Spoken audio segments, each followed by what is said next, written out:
Good evening, keepers of the cash. Gary B, the casual comic guy here, and my co-host this evening is Digger Jim. How you doing tonight, sir? Good, sir. How are you? Hello, I am everybody. excellent. Thank you for joining me tonight to interview Eddie, and of course, our guest in the hot seat, Eddie from the Batcave. How you doing tonight, Eddie? Good. Thank you for inviting me. And we got Gene Mallow in the audience, Psychedelic Comics. We have Right on. Chris from Retro Rocket. Good evening.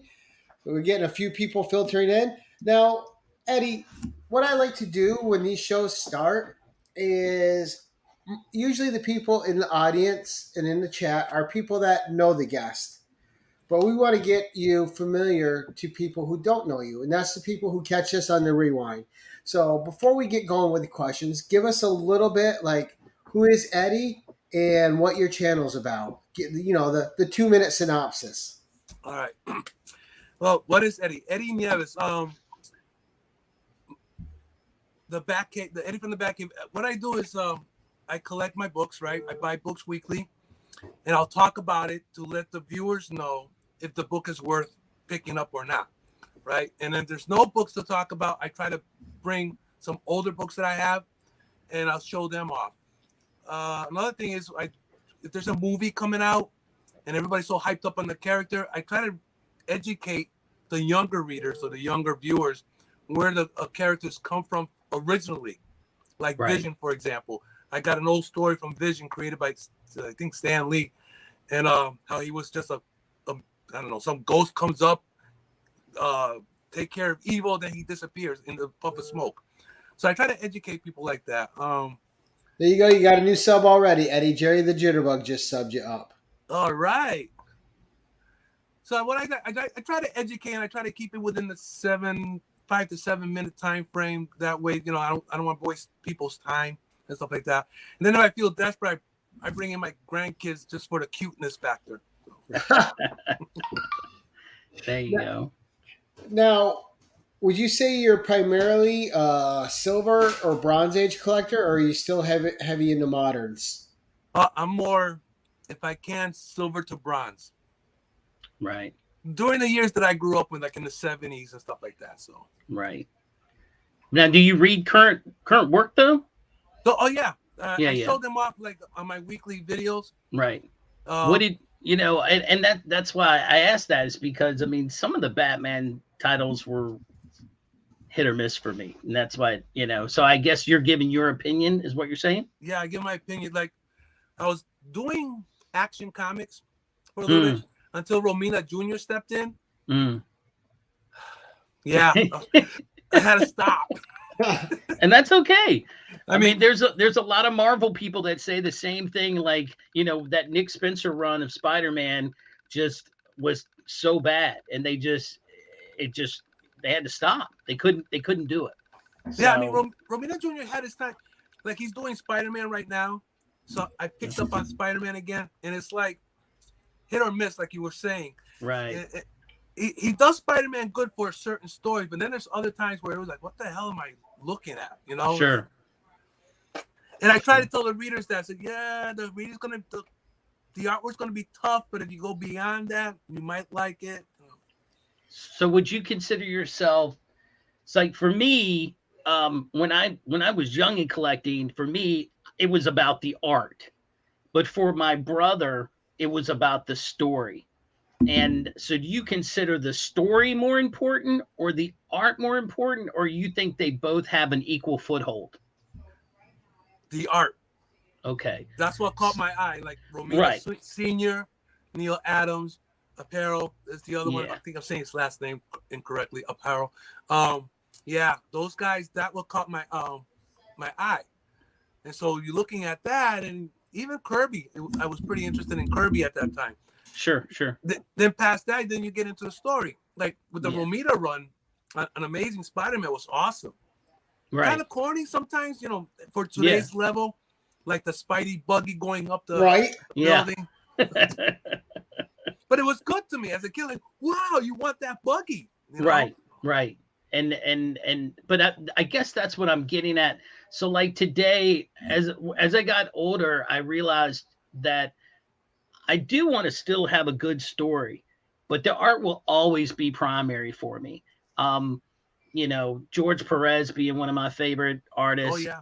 You know, So yeah. he, even if the story was bad, his art was so beautiful that it just didn't matter to me. I didn't, you know, if I'm like, wow, this is not really good, but at least it's drawn well, you know. Yeah. So, Oh, I was hooked you know. on Perez. Oh my god. Yeah. See, that's John Buscema for me too. Like, Right. big John Buscema fan. Yeah, So, he's another one.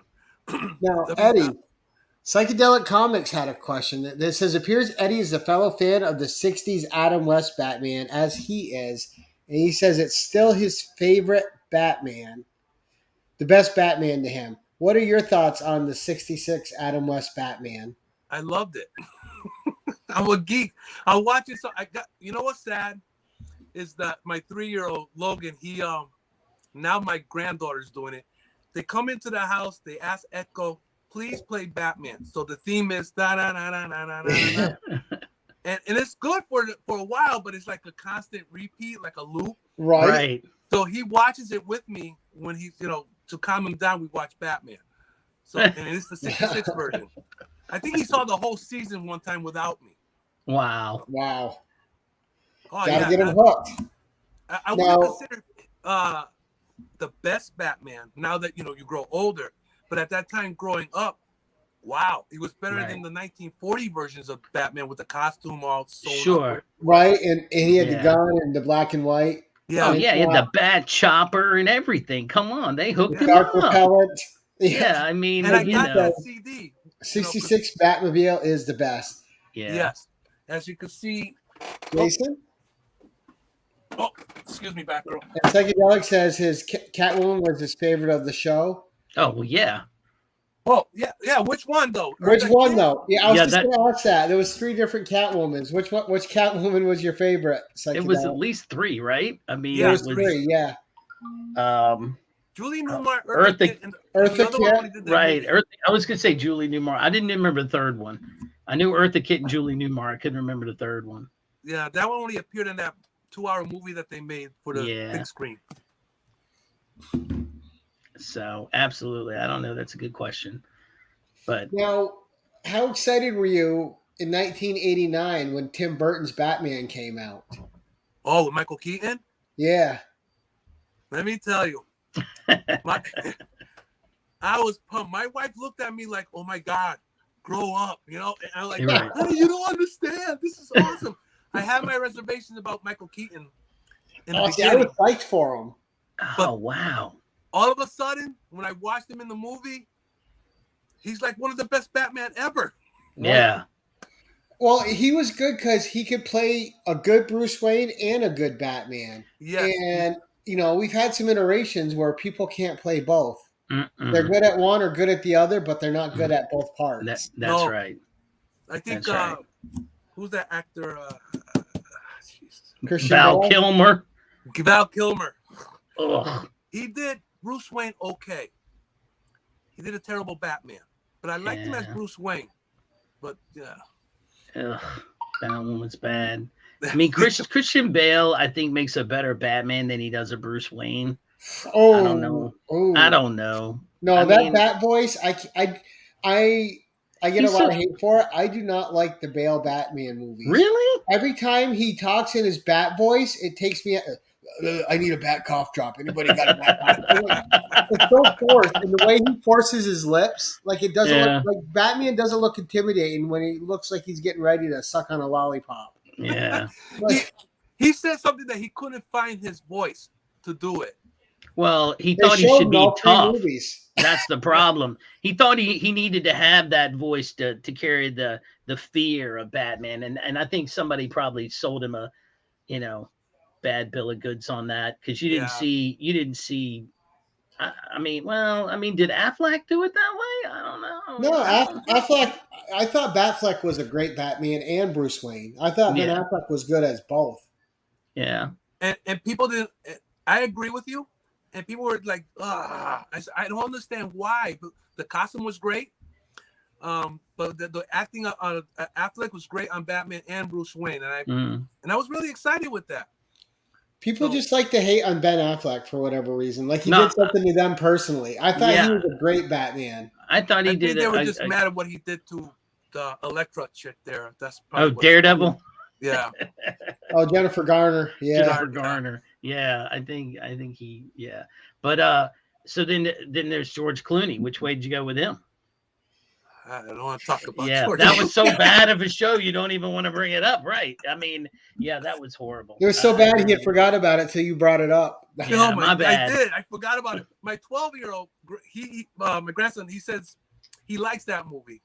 That and the other one. I'm like, what you like that? Yeah, gee, it keeps my focus. So, okay, I'm glad you like it. I think you're the only one. Now, let me ask you, Eddie, how long have you actually been collecting comics? All right. Ever since, I want to say 7. Yeah. It started with, we were bouncing back and forth from Springfield to New Britain, Connecticut. So we used to live in this apartment, right? And my mother, and there was a barber shop downstairs out in the on Main Street. I forgot the name, Art Street. So she'll send me out there just so I could get out of her hair. So I go downstairs to the barber shop, and he had all these bunch of comic books on the table.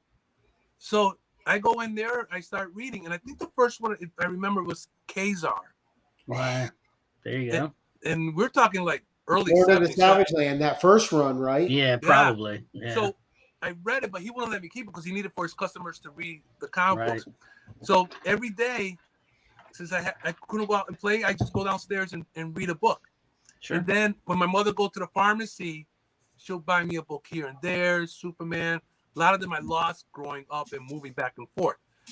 So, and I remember Spider-Man because she bought me that with the car going up on the building. Oh, the spider buggy. Yeah, or him fighting Hammerhead. Right. Save Aunt May or something like that. So I've been on and off. I've been collecting for since 7. So, and have you constantly collected, or did you take any breaks? I took a little break. At that time, I was involved, and my daughter was born and stuff like that. But I bought like maybe 1 or 2. That's it. Yeah. And then the older I got, there was more. You're making your money now. You get right. Paid. At one point, for me to buy books, I was collecting cans. Oh yeah, sure. Oh my God, the one that I wasted my money on was X-Men. Oh my God, it was a multi-part story that was all over the place with Executioner song or something. That's it. Yeah. Everybody did that one. Oh my God. Yeah. I collected all these cans for this story. So any extra books at that time, I had to get more cans to buy the thing. So, because at the time, you have to get formula for your babies. Right. And life comes into play. Yeah. I mean, I think everybody has a period where they drop off and they're like, wait, I need to pay my mortgage payment. I need to not worry about, who's on the latest cover. And you have to do what you have to do. So. Oh, yeah. Back then, it wasn't like all these multi-covers going on or these hype storyline. Right. And it was mostly, at that time, Crisis came out, I think, or before Crisis. Sure. And I bought all the Crisis because that was a really good story. Perez, artwork and stuff like absolutely. That. Couldn't go wrong with that. And so most of the books I lost during the years moving back and forth. My mother was like a gypsy. Yeah. At one point, I had a bottom dresser drawer full of comics. So every time she moved to another apartment, for some reason, I lose a lot of them. Yeah. So now I miss, and I don't know if this is the same for you two, but I really miss being able to walk into almost any gas station or convenience store and having a spinner rack there of comics. Like I used to love that. I miss it. And I hate that you don't get that experience anymore. Like, right. You could not, when I was a kid, you could not go into a gas station without there being a spinner rack of Marvel and DCs there. Sure. Oh, yeah. And if we traveled, I mean, that was as a highlight as a kid. You're like, man, you as soon as we got to pump gas, you're like, hey, let me go in and see what's on the rack over there. I mean, that's part of vacation. We growing up, I was sick. I had asthma and stuff like that, so they had to take me to Hartford, Connecticut for the shots, right? Yeah. But in the corner, there were those stands, street corners there. Sure. Right. So I'm crying because I'm a little kid. I got a shot. I've got a big boo boo. So what my mother did with her husband at the time, she drove up a couple books just to shut me up. Yeah. Right. Forgot all about your arm, right? Yeah, it didn't hurt any. About the arm. Matter of fact, I was excited for the next shot so I could cry again and get another comic. And that's where Eddie learned to cry. That's right. Learn to run the game. Look Absolutely. at Jason. Gary like checking out people's racks. Oh, that's funny. That's funny. Now, you're obviously a reader, but are you a run completionist too? Do you have like complete runs of stuff, or do you just have patches here and there of favorite little runs? I have patches. I'm trying to complete like Exo Man of War 1 through 50. That's one of the. For some reason, I'm missing like number 4, and this is from the early '90s from the Valiant. 4 and 5, I think. I gotta recheck that like that. I think I need 3 books to complete that. I was going back and forth on Marvel Team Up because I love Marvel Team Up. Oh, yes. Yes, you got to do that, man. I did that. I don't think I would be able to complete that one. Some of them have gotten out of my price range. Oh no, man! I got the whole run. They're not bad. They're not bad. No, they're awesome. And then the other one was Marvel 2-in-1. Yeah, I love that one too. Oh, the Pegasus Project. Oh my God, that was like heaven. When he teamed up with Doc Savage, I'm like, oh.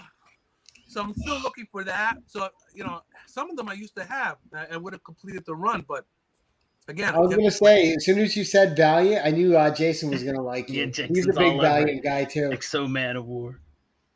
Yeah, right back then it was a real good story with Exo. I mean, yeah, sure. Picked every month. I'm like, wow, the story getting better and better and better.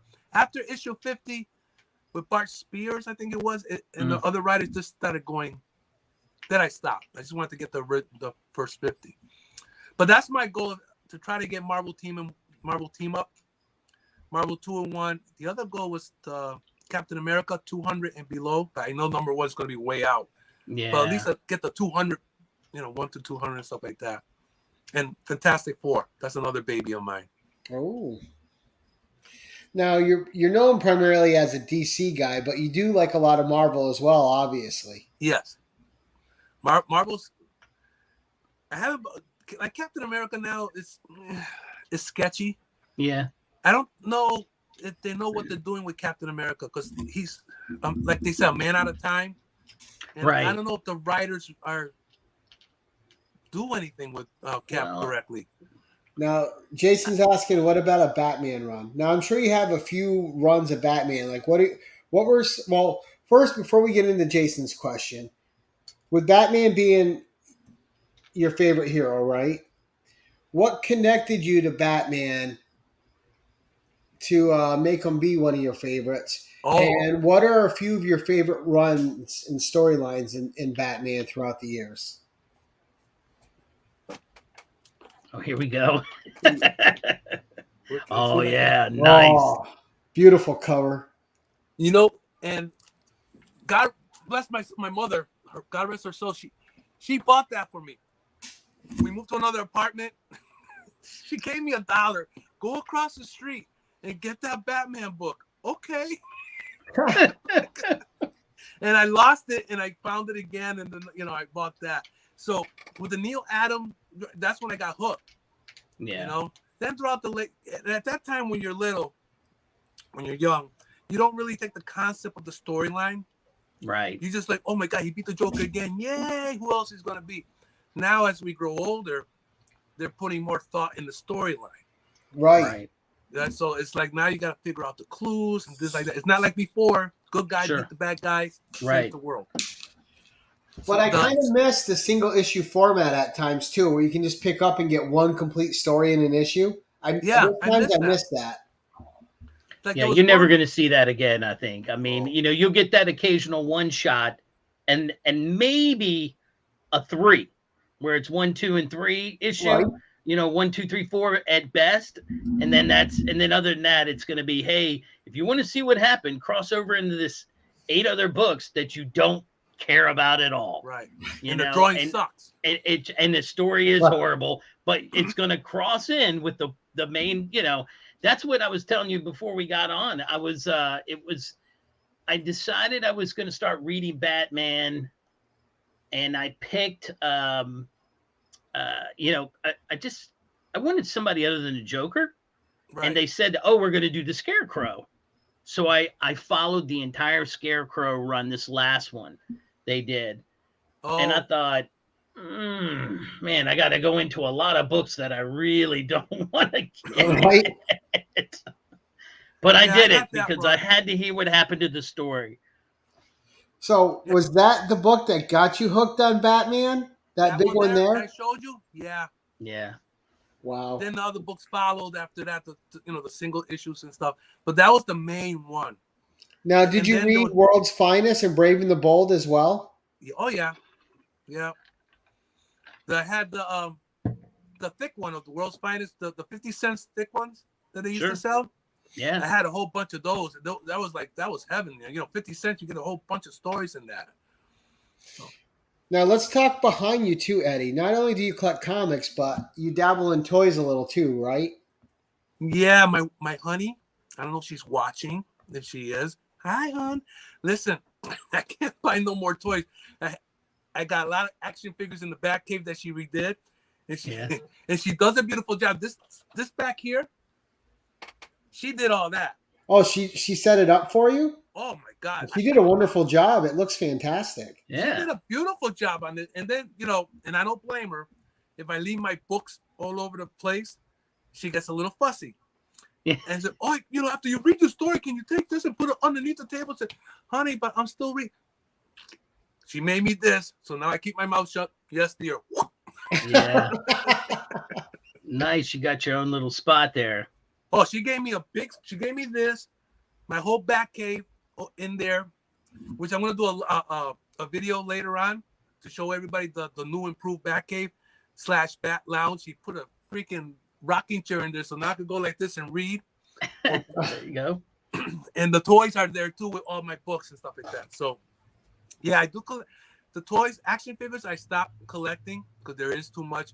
But there was certain ones that I really want. I kind of whisper into my kid's ear, if you want to get something daddy for birthday. Right. No, there's nothing wrong with that. My son did that. My son got me back. Is she here? No, I think she's. Oh, yes, she is. Yeah, nice. That is a great Batgirl. Oh my God, it's beautiful. And I said to him, I really like that Batgirl. But Dad, it's a gift. I didn't buy it. Right. That's right. That's perfectly within the realms of legal. That's exactly right.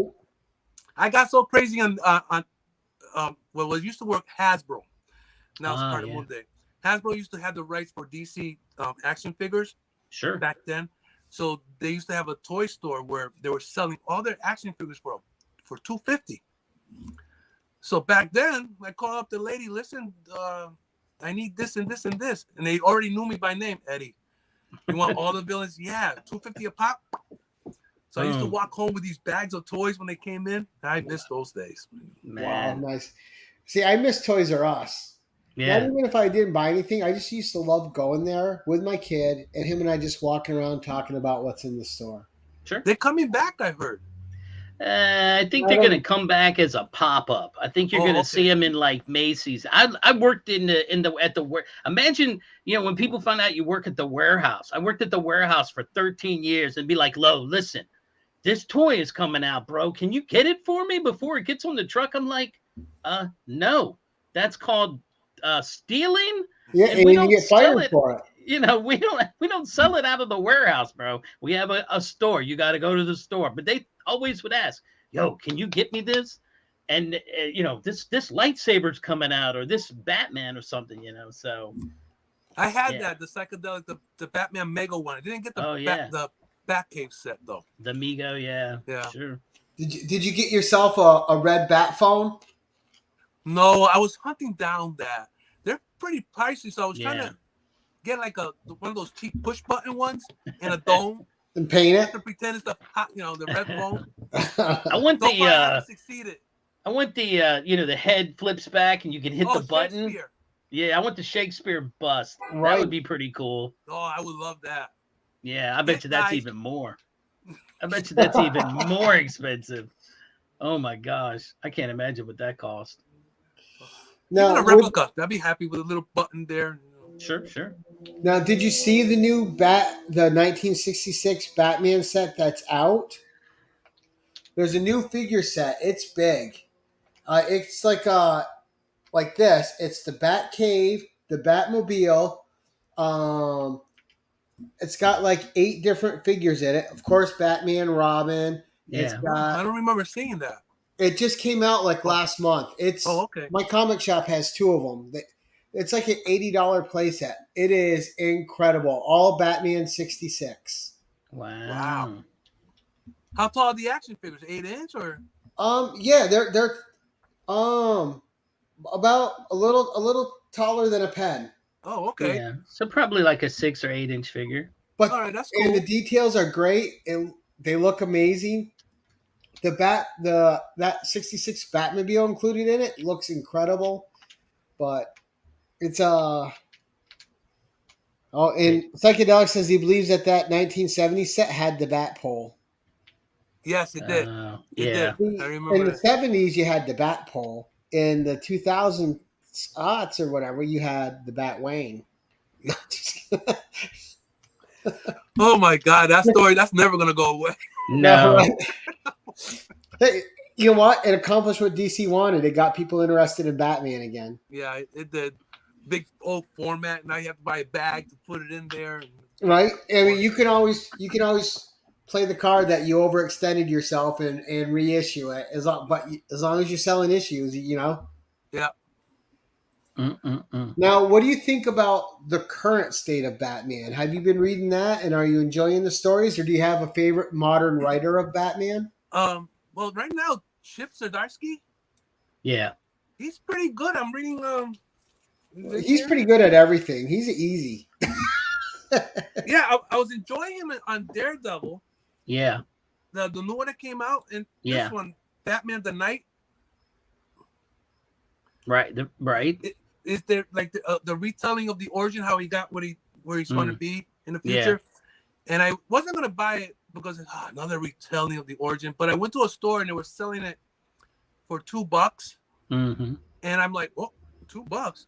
And it was like almost all the issues there. So I started reading. Wow, this is pretty good.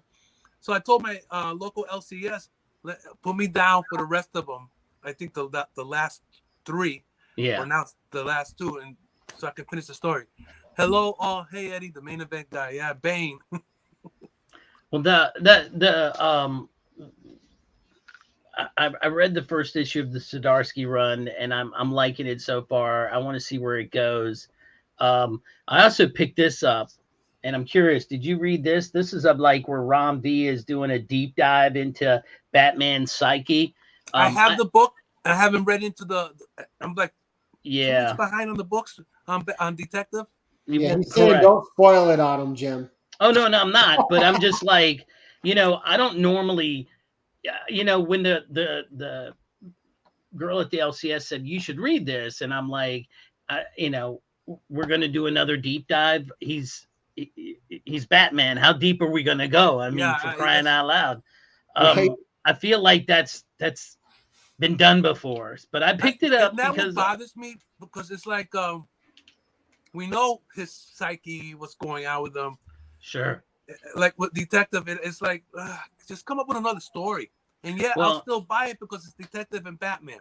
Right. I mean, there's some stories where you're like, Jesus Christ, what the? Yeah. Fine, you put it in there, but I haven't read that one. Maybe it'll change my mind. I know. Well, it could be a different spin.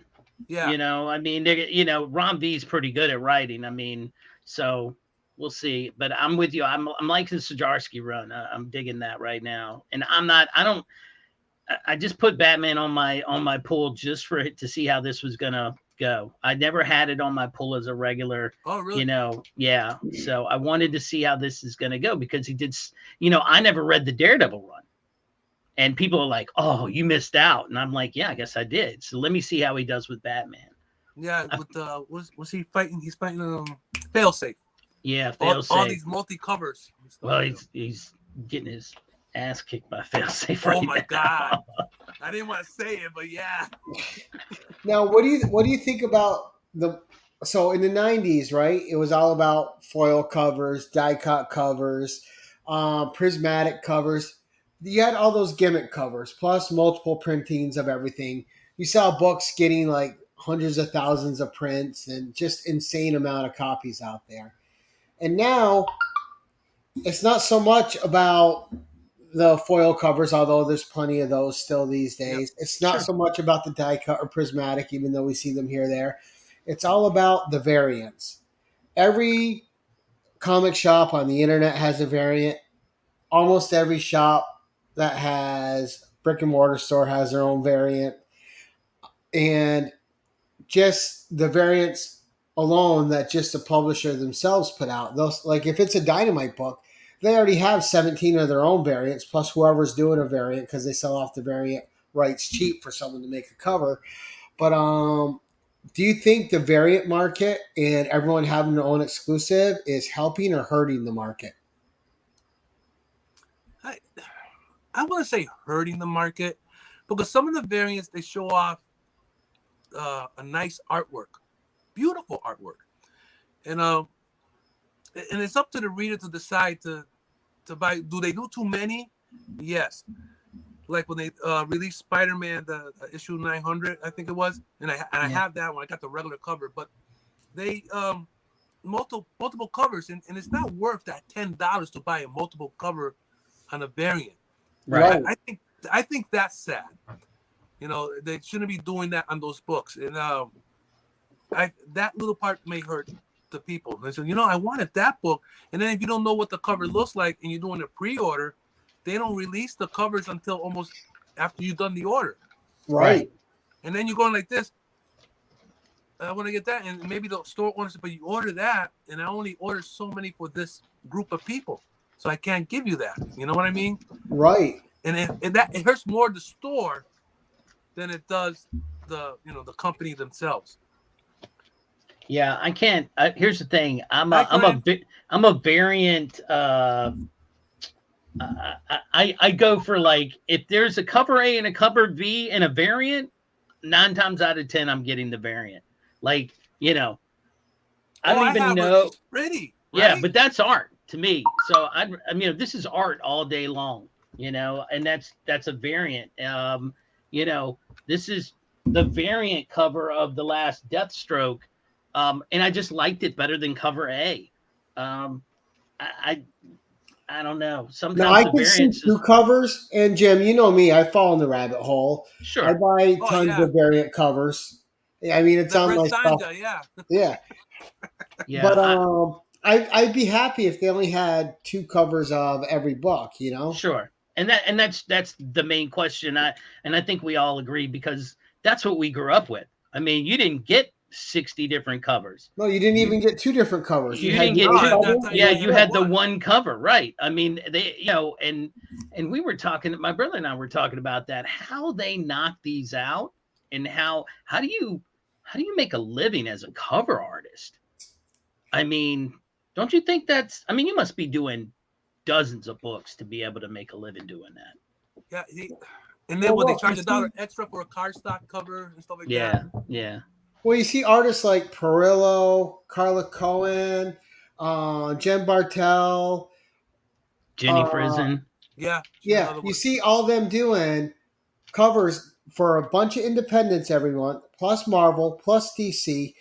Just the amount of work that these artists got to be putting in, the amount of hours has got to be insane. Yeah, and that's what I'm saying. They're on like 8 to 10 issues a piece every month. Right. Yeah, I don't know. I just, you know, I'm with you. I don't think we need 7 different, you know, versions of a book every week. I don't care if it's the 900th issue or the, you know, 54th. I mean, it seems like, you know, hey, we're launching a new title, and here's 7 different choices to pick from. Yeah. And well, you know, Aliens was like that too. It was, and I bought a bunch. You know, the title that got me, Eddie, was when Spider-Woman relaunched. I have I don't have everyone, but I have like 30 different Spider-Woman covers of Spider-Woman. I'm the same way, Gary. I have, you know, I had to have that Scotty Young one. I had to have the, you know, cover A, and plus I was buying all these titles I don't buy because it was like the Hulk and Spider Woman. It's this person and Spider Woman on the cover. I'm like, all right. No, I didn't do all that. I thought that was I ridiculous. did. I did. I wouldn't buy. I'm lucky and I'm blessed that I got Bob's Hobbies here in Springfield. Carl, the owner, I get a discount from them. So it allows me to buy a couple extra books to figure out, if it's good or not. If it wasn't for that, I don't think I'd be doing a video, or I think I wouldn't be buying as much. You know what I mean? Sure. Because it's like those extra covers. That I agree, A and B. That's it. No multiple. Right. That's enough. That is enough. I think they're being greedy. The company with overextending all these variants that they're doing. It's not right for us, the consumers. You want to get that, though. So you go buy that 5th variant. Am I supposed to buy that gallon of milk or that book? They're tapping into the fact that we OCD and we all got to have all the covers. That's the problem. You always want the A cover, because if a book ever hits, it's the A cover that's ultimately going to be worth the most. Yeah. And two, the 1 in 10s, the 1 in 50s, the 1 in 100s, for the most part, those all end up after a year dropping in price and not being worth what they were, right? You see people going crazy trying to sell them at first, but they all drop. There's books that have been 1 in 100 that I can buy for $5 now, almost cover price, So I don't think those necessarily. There's a few exceptions, of course, that hold their value, but I think for the most part they don't. The thing I don't like is, I'm always going to get an A cover, but then you have favorite artists like Lucio Perillo, like David Nakayama. So if I see a David Nakayama cover and it's killer, I'm like, look how good that art is. And I'm like, do I have $4 extra for that one too? Yeah. But it also takes the focus away from the story. And I can see why Dynamite does it, because I don't think Dynamite tells the best stories. I don't think they treat their characters with enough respect. Yeah. And I wish they did, especially being as big a Red Sonja fan as I am, because I grew up reading her from the Frank Thorne and Roy Thomas and Claire Nato and all these great writers that did Red Sonja back in the day. And the Mary Wilshire run was great. But then she's over at Dynamite, and it's more like, well, she's more of a model than a warrior. And I just... there's a lot of cosplay covers on her. But it's I want, if the character's a warrior, I want a warrior. I want to see her mean. I want to see people when she walks into that bar immediately feel threatened because she's in there, and if they cross her, they're dead. Right. Not the, hey guys, I don't want that. That's not Red Sonja to me. Red Sonja is not a glamorous character to me. I think sometimes we get our characters mishandled by people who don't really understand what makes the character the character. The essence of them. Absolutely. Captain America is an example. The current run with the Sentinel storyline that's going on. They're bringing back his questioning about the shield and what he stands for. I said, oh my God, I thought we read that story years back. Right. And I wonder if they're trying to figure out a way to Marvel. I wonder if Marvel is actually trying to figure out a way to phase him out. And to put Sam Wilson as I really do. That storyline's a little better. I feel like they're at some point there's going to be a lot of upset people that are going to be like, it's just like in the movies, This next run of movies is going to start to focus on the young folks. You already saw that they've replaced the old Hawkeye with a young woman. We know that Riri is coming. She's going to be in the Wakanda, movie. So Iron Man's out.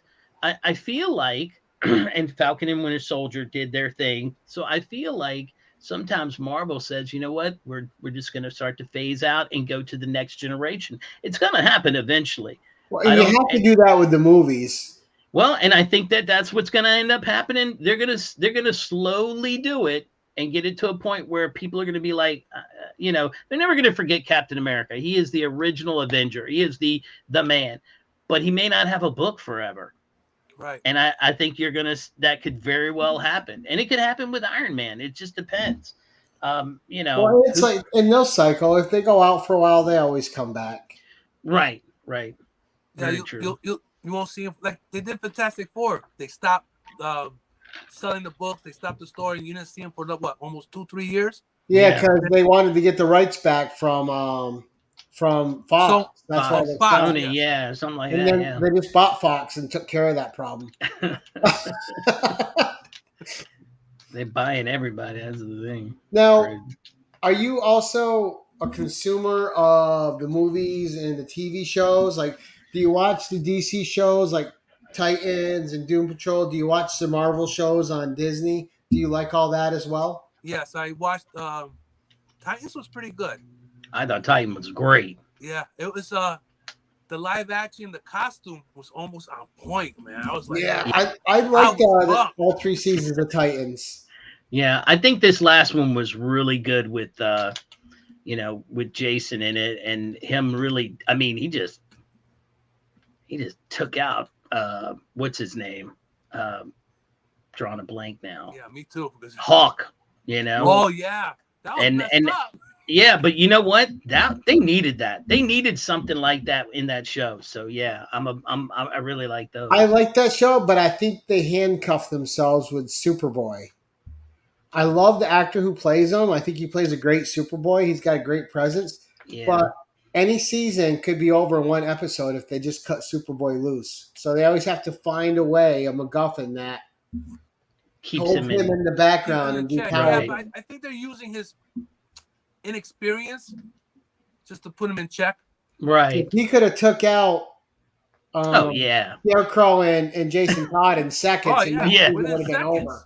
But see, that's the thing. I mean, he's like a clone. He's like, he's like a little baby. He doesn't know what to do to a degree, And I think it's funny, when that show started, I hated the trailer. I thought the trailer was garbage. Yeah. So I wasn't excited for the show. And then I watched the show, I'm like, wow, that was a terrible trailer because I really enjoyed the show.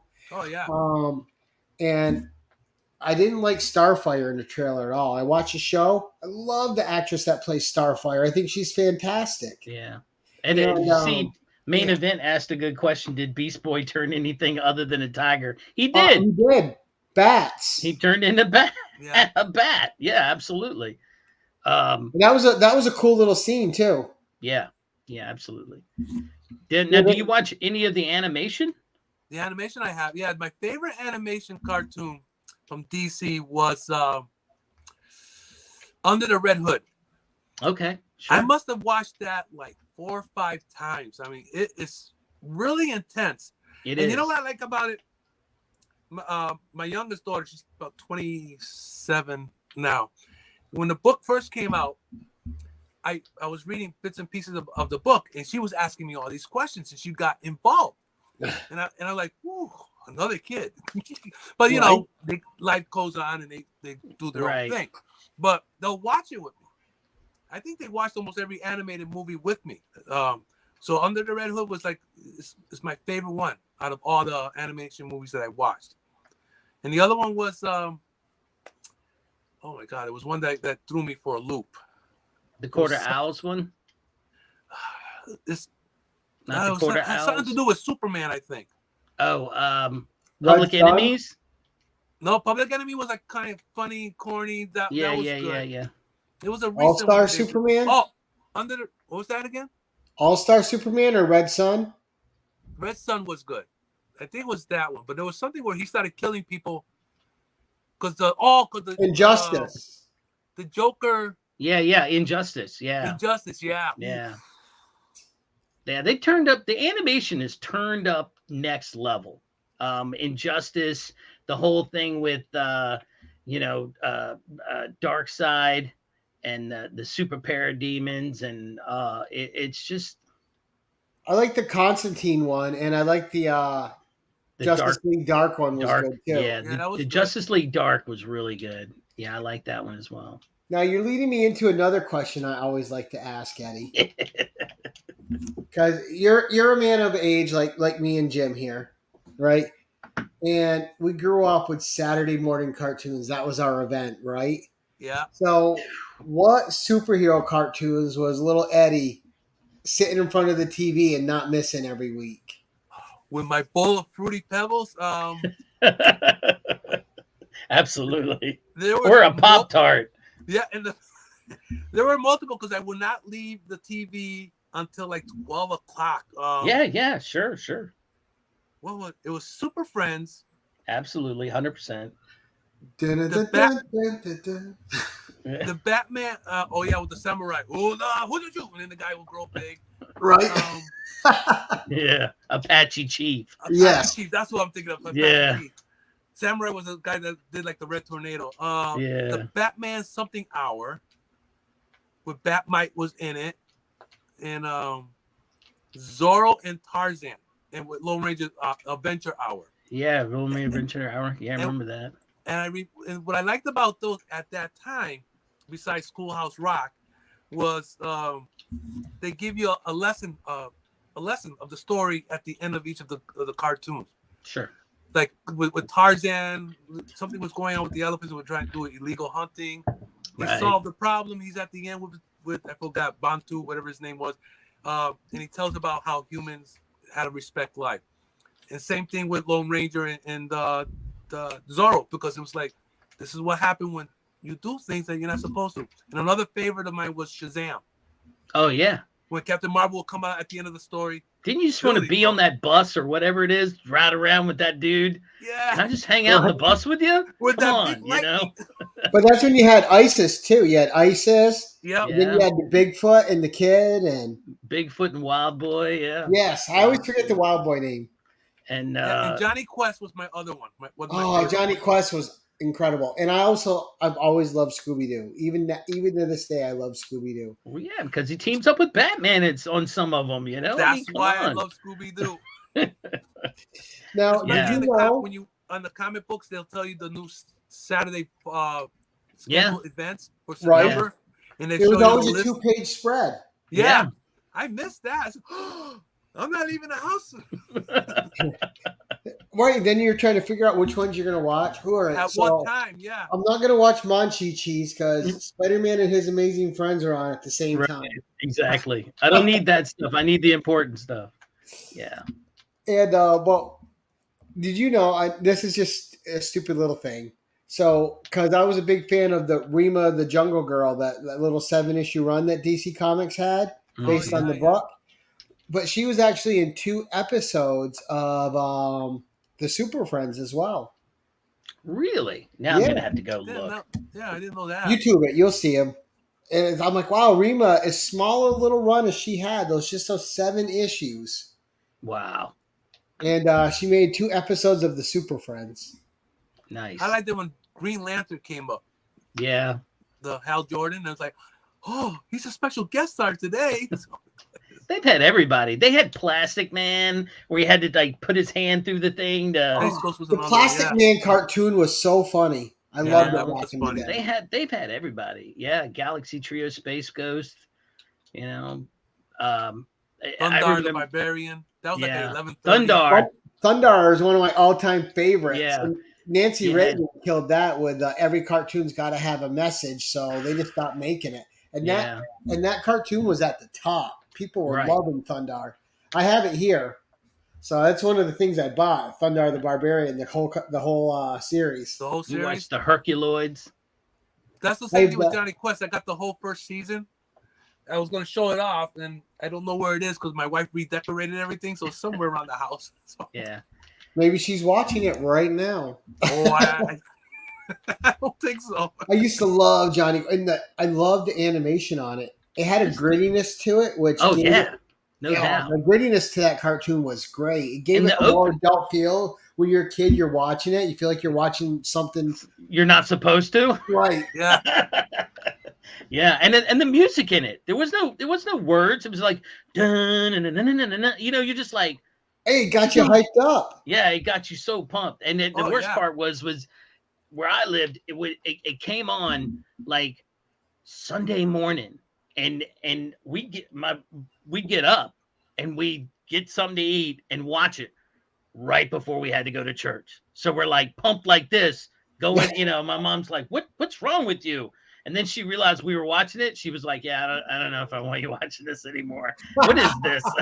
You're not supposed to be this pumped up for church like this." Oh my God! And I thought the animation was, and I was wrong, was based on Neil Adam, because it looked like Neil Adam was involved in that. Yeah. But it wasn't. I think it was somebody else. But it was so cool. That whole Race Bannon. It was Haji. Who didn't want to be Race Bannon? Race Bannon was the man. Yeah. And then when he did a duplicate Race Bannon, and the girl got involved. Oh my God, it was awesome. Awesome. And then Defenders of the Earth was fun, and yeah, it was all good. Of course, X-Men, Spider-Man. I used to love the Incredible Hulk cartoon. I even loved the Iron Man one. It had Julia Carpenter, Spider-Woman in it. Oh, the Marvel Power Hour, I think it was called. Yeah. I was like, Spider-Woman's in a cartoon. Yes. I mean, the original Spider-Woman had a cartoon, and you get to watch that now on Disney Plus. Plus, I have some DVDs of it, but it's pretty dated with the script. Yeah. Well, I was getting ready to say, yeah, it's a little, yeah. It's one of the things you love it in spite of its flaws, just because it has that special nostalgia for you. Well, with the kids, my 3 kids, we were watching. They loved the '90s X-Men series. Yep. Oh my God! They'll sit in front of the TV with me, and they'll just like this. And my oldest daughter was mad about when they did Rogue on the live action movie. Yeah. She was ticked off because that's not the Rogue that she remembered growing up. Sure. Right. And she had the biggest crush on Gambit, which I did not know until later on in life. So. I never liked Gambit as a character. I thought he was. I don't think he was utilized enough. I like him as a character. I just don't think he was utilized. I don't even think Claremont knew what to do with him for a while. I mean, they did their little run of, here we're going to talk about the fact that he was a thief and he was in the Thieves Guild and blah blah blah blah blah, and then that was it. And then he's like, okay, you'll be in the background. You'll throw a card every once in a while and kill something or, blow something up. But it's like they exhausted themselves with the character design and said, all right, we're good. Yeah, I think that happens sometimes when you bring out a litany of greats like, Wolverine, Colossus, Nightcrawler, Gambit, Kitty Pryde, Storm. I mean, somebody's going to fall into the, same thing with Forge. They made Forge and they did a lot with Forge. And then, I think Forge just kind of went by the wayside for a while. And I think I heard they're bringing him back. And X-Men, I always liked that. I never thought they did enough with. And no, Jim, I'm not going to say Dazzler, even though she's my favorite. I knew you. I was going to say he's going to say Dazzler. But Warpath. Well, yeah. Because it's so much at all on him. Yeah, well, I always thought he was fantastic. Yeah, they didn't with him either. But he was really like, I don't know. I think sometimes it's almost like you have to have active powers for them to really put you in the forefront. Right. Like Boom Boom could blow anything up and so forth. So I don't know. It's just, but the X-Men show, the X-Men cartoon animated show was the bomb. Come on. And I felt like I succeeded as a parent showing my kids cartoons of superheroes, absolutely. They fell in love with that, and Gargoyles. There was another one that Gargoyles for sure. Yeah, I know my wife and I love Gargoyles. I'm not sure about the kids, but my wife and I always sat there and watched the episodes and stuff like that. So. Now, being a collector that's collected for so long, what's a property that's kind of forgotten that you would like to see revived today? A property. Like for me, it would be Doc Savage. I just think that's a forgotten gem. Yeah. How would they do that though? I mean, how would you want to bring that back? As a comic or as a TV show or what? Oh, both. And do it as a period piece. Stick them in the 70s, just like I'd like to see the Dazzler TV show set in the 70s. So, is there one other than what Gary's talking about that you'd like to see come back? No, I think Doc Savage would be the perfect. Because like remember I was saying how Marvel Team Up, he was teaming up with the Thing. Yeah, not Marvel Team Up, Marvel 2-in-1. 2-in-1. Yeah. I think if they could utilize the storyline with Doc Savage, but I don't know who owns the right or probably Dynamite. They own the rights for every other. They do, and I think they also own the rights to the Shadow, which would be really good under the right people as well. Right, but they did even the Shadow Phantom. 2 years. No, Phantom should be coming back. He should be coming back. And I'd also like to see a Flash Gordon revival, like in the Alex Raymond style. You know, like classic Flash Gordon. I would love to see like maybe an alternate universe Flash Gordon where it's all like that kind of kitschy old sci-fi aesthetic on it. I think that would make a great fun comic, even like a TV series, because they always try to update it with like this young football star Flash Gordon, because they're trying to copy the magic that was the movie, right? And they just fail because it doesn't have the charm or the charisma that movie had, and, it never has the Killer Queen soundtrack, which that had. Right. I mean, that movie. I think it was more innocent back then. Yeah. With that Flash. Yeah. That movie was just pure pulp fun, and I'd like to see a little more pulp in some of our modern stuff now. I think right now, in my opinion, they want to focus on the younger ones. Yeah, the younger people. If they can introduce Doc Savage, Flash Gordon, Phantom again, they have to do it in a style where the kids can grasp it. You know. Yeah. And it'd be kind of a shame if they could just do it the original way. Hopefully, the kids will understand. Or I should say, kids, the younger readers or the younger generation. Right. But that's what we're here for, to teach them. Right. Okay, enjoy this, but let me tell you the background. Right. Let me explain to you what it was. And here's a perfect example. And I watched this the other day. Was Get Smart with Steve Carell. I feel like they modernized it a little bit to as much as they could and still trying to keep with the original TV show, but it still never be the same as the original TV show. Oh, no, just because of the caught that glamour, Yeah. So I think you're right that they have to do that. They have to modernize it. Gary doesn't want that. He wants them to go back to 1970. I get it. I'm with you on it. I just don't know how they would. Just on those two titles. Because, I mean, they still make period piece movies that are, I mean, when they made The Rocketeer, that was a period piece movie, and that was fantastic. Absolutely. Yeah, that was good. I like that movie. I found a couple Rocketeer comics for $1. Orion, I hope you're watching from the Dollar Bin Bandits. He got that, and I said, let me read it. Oh, it was pretty good. It was pretty good. Then I'm going back in the box to look for other, and they didn't have anymore. I just got lucky with the 2 issues. So. Now, what we haven't heard from you, Eddie, is what started you on your YouTube journey? What made you decide to start a channel? Oh, it happened so long ago. No, back when I was a wee kid. I had a back injury. Not an injury, but something happened with my back that they needed to do surgery. Okay. So I couldn't really. I was really stranded in the Batcave, just going back and forth, and I watched all these other people doing videos. Ursula Boyd was one. There was a Joe Cecil. I forgot his name. They were doing videos. So my wife and the kids were saying to me, "Why don't you do one yourself?" I said, I don't think I could do that. That's not me. I don't know if I can do. But you got books.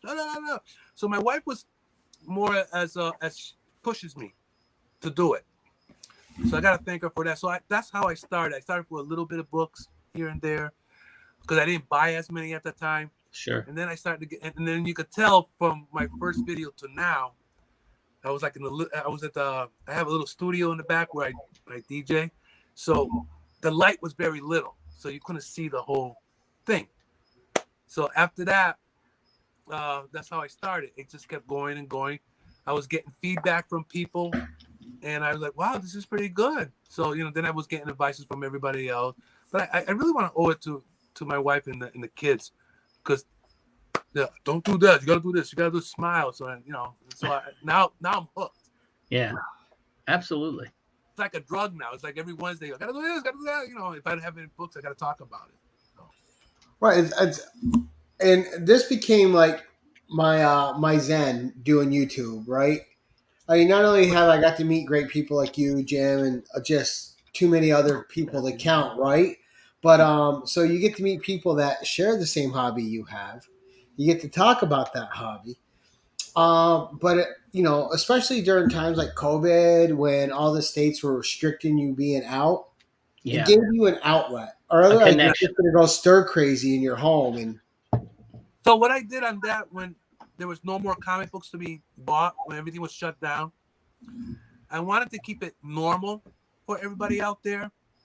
So what I started doing was grabbing out my old books, my old boxes and stuff like that. And I Yeah. started showing them. I started bringing out, remember the Marvel trading cards, the DC trading cards, the little oh ones? yeah, Started showing that, and I started talking about this and that, just so we can keep it normal.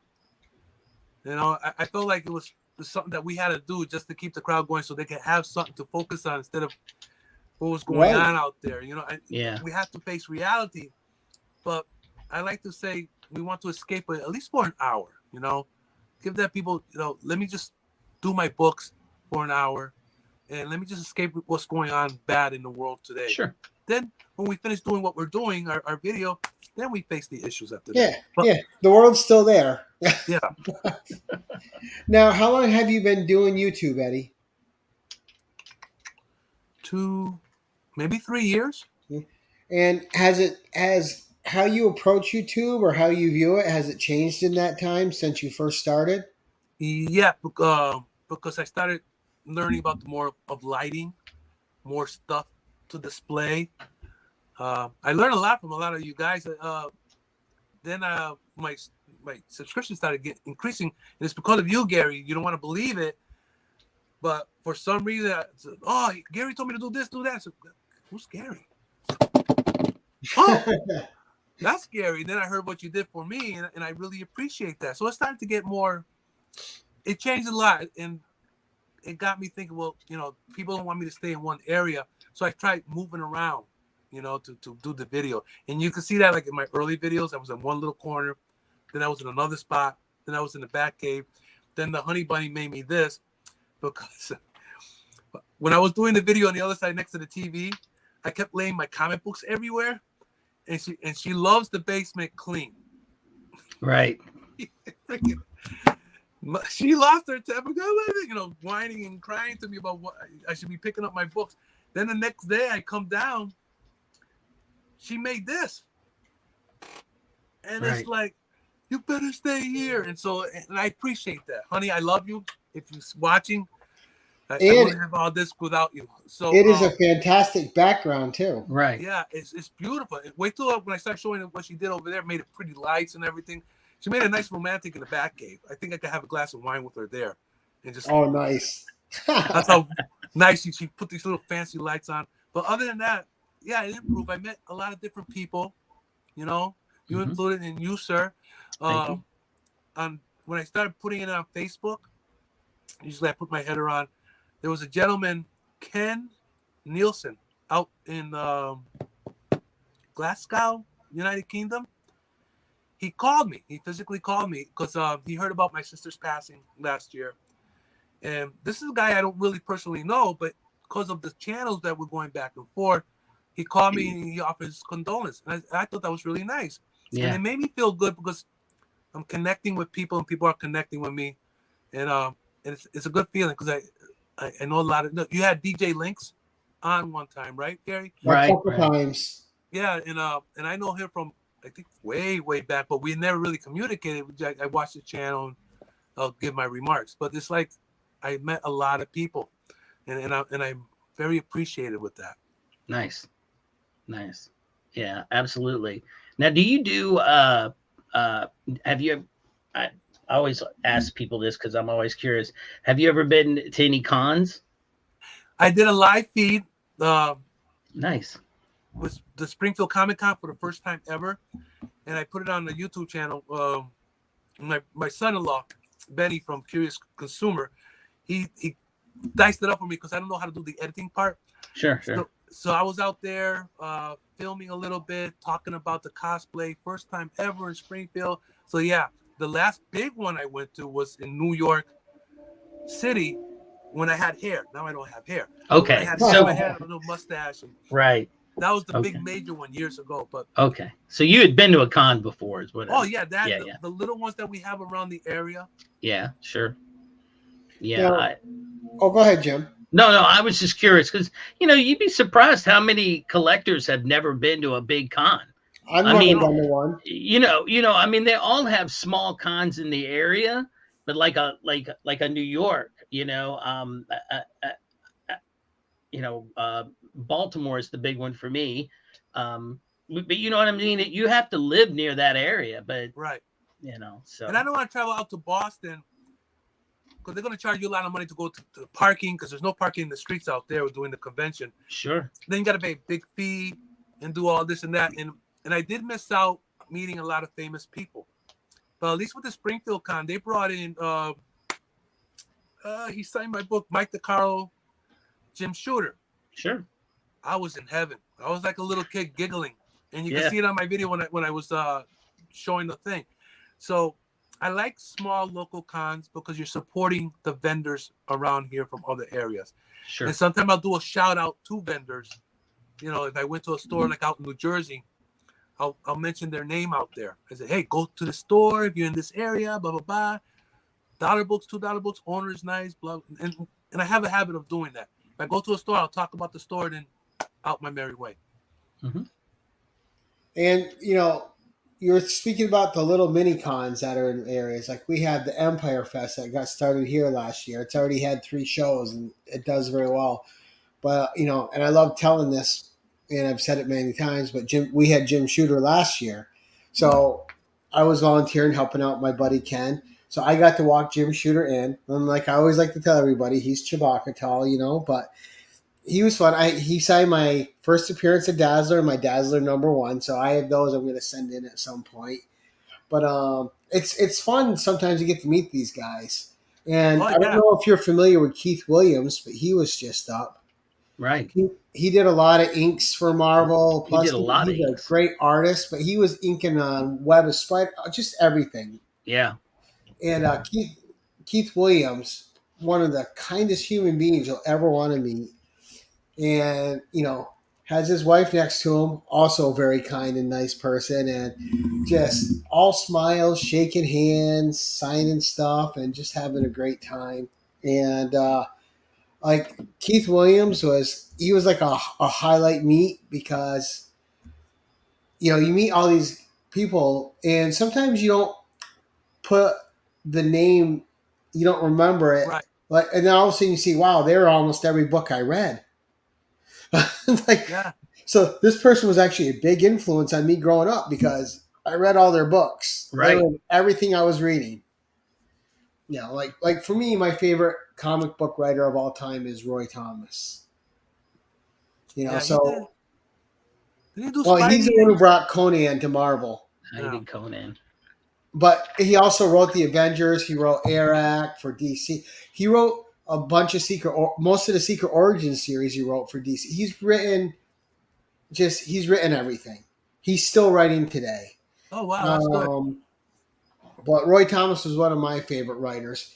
Now, we were talking to you earlier, too, about favorite storylines. Was there you did mention that. Yeah. Was there any particular writer that you got excited when you saw they were attached to a book? Or were you more like Jim, where you just noticed the art and you didn't really pay attention to who was writing it?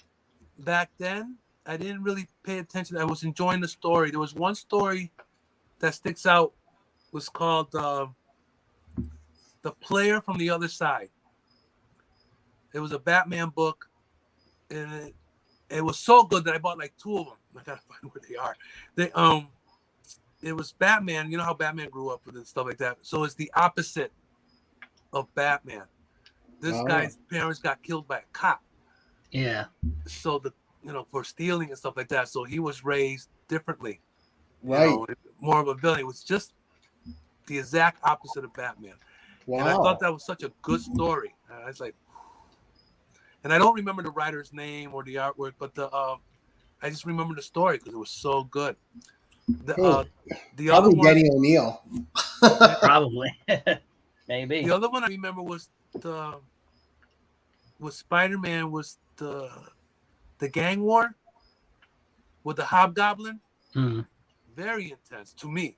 I mean, it was, you're trying to figure out who Hobgoblin was, and you're going like this, and all this. My God, what a good story. So those couple of stories sticks out right off the top of my head right now. Yeah. Very good. Now, oh man, I'm old. I just had my question. I just lost it. See what happens when you get older? I know it. Oh my gosh. I really just blanked. I had it all queued up, but then as soon as I got to ask it, it left. So you had those stories, and you were saying like the great. Oh, there it was. Who is your favorite villain of all time? The favorite villain of all time. Because your hero needs a villain. Yes. Yeah. And I have two. I want to say one of them was Ra's al Ghul. Yeah. Because he's just smart and deadly. Badass. He's just a badass. And Dr. Doom. Oh yeah, Dr. Doom, classic. Yeah. I mean, Joker, everybody will say Joker and stuff, but Joker just is psychotic. I never cared for the Joker. He's just psychotic and he's on a killing field. But Dr. Doom, man, he's just like, I am smart. I will destroy you. Right. He will beat the crap out of you, you know? And Ra's al Ghul was a strategist at the same level as Batman. Yeah. I mean, and I mean, you have to be an assassin. To they didn't have to beat you physically. They could beat you in a number of ways. Right. Yeah. So, but, I agree. Doom's awesome. Are you excited to see what Marvel does with Dr. Doom now? Hopefully they don't give him electric powers like Fox kept giving him. Yeah, I feel like in my gut they're gonna ruin it. Oh my God. They gotta use the source to play Dr. Doom correctly. I mean, was it last year? There was a miniseries of Dr. Doom. Yes. And it was good. I mean, there was a couple issues that was Yeah. But the rest of it was good. It showed he was just badass. Like, right. Man, this is my man right here. So, yeah, I just hope they use the source material to do the character correctly. One can only hope. One can only hope. Such a great father, always on challenge. Okay. Oh, yeah. Sorry, I was trying to get his daughter to settle down with one man. Yeah. So now, being a Bat fan, you of course must have your favorite Robin. Who's your favorite Robin? Oh yeah, we need to definitely touch on that. Oh, Tim Drake. Whoa. Okay. I mean, I love Dick Grayson, but he's doing such a. He's a better Nightwing. Nightwing is such a phenomenal story. It's like I could brag about it all night. It's good. Right. So he's in his own. Yeah, he's in his own. Mike Rotundo, I can't think of the name, but the most recent storyline that's going on, fighting Blockbuster. Oh yeah, the fight for Bloodhaven. The last issue I read. Yeah, but circling back to what Gary's saying, what's your reason for Tim Drake? Is it because what's the reason for Tim Drake? Yeah, he is so much cooler than all the other Robins. He's the best Robin. I guess because when they did the miniseries on him, made me love him. I mean, because it was like, wow, this guy is good. I mean, they didn't do it with Dick Grayson as much as back in the 70s, it was Dick Grayson and Barbara Gordon. Right. But he came on his own, fighting the guy, the snake guy there, the blind trainer, whatever it was. Yeah, just the way they drew him and the way they wrote the story about him. He's my favorite one. Now, were you excited to see him in Titans when he came on last season? Yeah. I was. Wait, was it? Yeah, I was. Because I'm curious how they develop his character more in season 4. Well, I don't like the choice of the actor that they picked. Yeah. You would rather have seen somebody else do it. Yeah. I would rather somebody else because he was I didn't like the too wimpy. Yeah. I thought he was too wimpy. I didn't want Tim Drake off the bat was, Well, no, I mean yes and no, but the thing about it is I think I think I get why you like Tim Drake. They did not give Jason Todd a chance to do anything before they turned him into something else, and got rid of him. It was too quick on that one for him to become the Red Hood, Well, not just that, but he had a temper. I think they did all that on purpose. That they knew they weren't going to plan to keep this guy. They were going to bring in another Robin. But the fact that Tim Drake had this, had that instinctive detective quality, I think, is what makes him the best Robin. You don't necessarily have to be the best fighter, because to be honest with you, I mean, Damian was raised by assassins and he could probably beat them all up. Oh yeah. But he's not the best detective. No. I do like Damian. At the beginning I didn't, but I do like Damian. Tim Drake, I think, with A Lonely Place of Dying, is that the storyline? I think so. That was right there. Yeah. Now, what is I haven't kept it. What is Tim Drake to DC Comics now? Does he have a different name, or is he still a Robin? He's still a Robin, but they just changed the. He's not sure what he is right now. Yeah. They're messing with the character? Yeah. Yeah. He doesn't know who he is.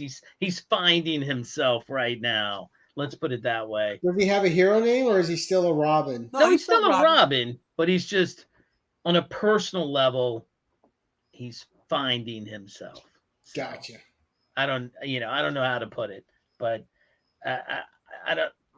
He comes to the forefront for a while, but in Batman though, he's right there. I mean, he's like, hey, Batman's like, I got to get in there. He's like, nope, you got to get in the car because you got a concussion, broken ribs, and that guy's kicking the shit out of you. I liked him in the book because he's like, he's not putting any guff on Batman. He's like, Batman, get in the car. You're gonna, you're not gonna beat him. He's all business. Yeah, he's very all business. Yeah, and Tim is that's a good way to put it, David. I agree with you, man. That's good. Oh yeah. Now, favorite Batgirl. Man, mine's always going to be Barbara Gordon. Yeah. I like the other ones too, but Barbara's my favorite. Barbara's be my first, and the second one that took her place, the one that was silenced. I couldn't talk for a while. Yeah, that had the mask over the mouth. Yeah. Because her father, her father was an assassin or something like that. I don't remember. No, I thought it was it her the father? Mother was. No, the mother is, but there's a story. There's a whole story on the father, and I never read it. But didn't they just bring her back too in the comics? Yeah, she's back. Yeah, she's back. She can talk now. I think she's part of the Bat family and everything else. Yeah, I mean, Barbara Gordon will always be the best Batgirl in my opinion because she was the original. Yeah. The other one when they brought her in, and I wish is it Cassandra Cain? Yeah, is that her name? And the art for her was incredible. The art for her was incredible, but the way they brought her in and how she was able to not have superpowers per se, but the fighting and the memory and the whole thing and how they meshed that together was really interesting. Oh yeah, how she could predict the next moves coming. Correct. And but they have like the Bat family's so big. They have the spoiler. She was a Batgirl at one point. And she was a Batgirl at one point. I never heard of the spoiler. Well, that was Tim Drake's honey at the time. Yeah. I'm trying to think of where it went. I just had it here. I got it in hold on. Let me see if I have it right here. It's right somewhere right here. Here you go. So in this issue, I'm going to make you big a second so we can see it. In this issue, I got in Flo Dameron's mystery box is the first appearance, I believe, of the spoiler. And I got it, and I was like, Detective Comics 647. I don't know what this is, but I'll check it out. And then I have that one, yeah. Of course, my brother texted me and goes, that's the first appearance of spoiler, you doofus. And I was like, oh, okay. Again, he's more of a DC person than I was, and I just didn't know what it was. So, but the Bat family is huge now. Got Batwoman, all these little ones. So you got the Huntress is involved now. Yeah. So I mean, it's good, it's bad. There's so much things happen with the Batman. What do you think about him not being as rich as he used to be? I don't like that idea. I don't either. I like Batman being rich. I want him to have the most toys in the world And for Lady him to Fantastic. go poor, Yeah. you know, and they make a joke about it in the comics. They make a joke about it. Yeah, I don't know why he couldn't get his money back after the whole Joker ordeal thing, and it's like they screwed up on that one in my place. Oh, come on. Now, Why? let me ask you: did you cry when you read Nightwing? What was it, 78 or whatever? When he read Alfred's letter, you cried. No. I cried. I cried like a baby. I cried when they killed Alfred. Yeah, but when he sent that letter to Dick, come on. All right, what did the letter say? Because I didn't read that. Man, you need to go back and read it. It's just about how, you know, he was there. He knew Batman was hard on him and everything, but he would, you know, he also knew how he felt. You know, he was like a second father to him and everything else. But I mean, you know, he left him all the money. He left Dick. I mean, Dick Grayson's loaded because Alfred owned so much of Wayne Industries that, you know, his stock went through the roof. And technically, Nightwing now has more money than Batman. Yeah. He can give some to Bruce, you know? Yeah, he can hook Bruce up now, which is weird, but it's just really touching. I am so sore about when they mentioned Alfred. I'm like, why? I still, I don't know, frustrated. Why would they do it? To me, he's the only character that he should not be touched. There should be a rule with that. Right. Get beat up a little bit, maybe close to death, but do not kill that man off. You know? No, he's Batman's anchor. Oh, yeah. God. I was devastated. I think that I freaking complain about it on my videos. You know, but now they can bring in, like, you know, with maybe have Alfred's cousin come in and play. Well, there's rumors. I'm hearing rumors about Alfred, so I'm not sure if that's true or not. Well, you know they'll bring him back at some point. So. God. And Lady Fantastic saying she enjoyed the Michael Caine Alfred. Yeah, I like him too. Yeah, I like him too. It was pretty good. Now, did you read the Pennyworth storyline? I bought issue #1 from a dollar bin, and I have not touched that yet. That's because I didn't hear great things about it, but I also didn't hear terrible things about it. It seems to be one of those middling books. Yeah, I'll eventually get to it, but I found it for $1. I said, let me try it. My dollar pile. Because the Alfred fans are out there. Yeah, for sure. I'm a huge Alfred. I got an Alfred action figure in there in the cave. I was like, I need to get that one. So nice. Absolutely. Well, we have been going for almost an hour and a half, Jen. So we are gonna start wrapping up. Yeah, I gotta go to bed. Yeah. Get up at 5 o'clock. Yeah. Jim. I think we all do. Right? Yeah. What's coming up on your channel, Jim? I'll be showing off some books if they ever get here that I bought at Nick's Kix and Comix garage sale. He does that on Sundays at 10 o'clock. When I'm working? Yeah. And I bought some stuff from him. I bought some stuff from Roscoe. So when that shows up, I'll be showing that off. I'll be doing a video for that. And I'm spitballing with my brother, trying to figure out if we could come up with something to do between the two of us, but we just haven't come up with anything yet. So stay tuned. It'll be there eventually. All right. So coming up for me this Saturday, on the Saturday edition of the 1011, we have Mars on, that comic girl. Usually you can catch her with Jen from Comics Will Break Your Heart doing casual comic talk. And then next Tuesday we have Paul from Sector 2815 YouTube channel coming on the 1011. And then Silver Knight Kyle on the next in the hot seat with the usual suspects. Wow, okay. Yeah.